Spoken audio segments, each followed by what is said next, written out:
Tukiangazia mzozo wa Urusi na Ukraini, tunafahamishwa kwamba mashambulizi ya angani yaliendelea kati ya Urusi na Ukraini. Urusi inasema Ukraini iliendesha shambulio la usiku wa kuamkia Jumatatu dhidi ya Moscow kwa ndege zisizo na rubani kwa usiku wa pili mfululizo, huku vyombo vya habari vikiripoti kuwa vitengo vya ulinzi wa anga vilidungua ndege 105 za Ukraini. Viwanja vyote vinne vya ndege vya Moscow vilifungwa kwa saa kadhaa baada ya mashambulizi ya jana usiku, lakini vimefunguliwa tena.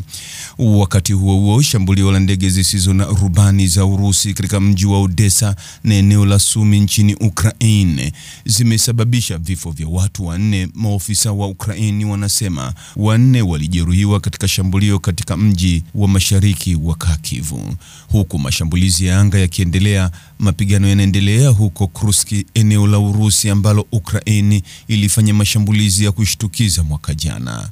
Wiki iliyopita jeshi la Urusi lilidai kuwa limepata tena udhibiti kamili wa Kursk, lakini Ukraini inakanusha hilo, ikishikilia kuwa bado ina jeshi katika eneo hilo.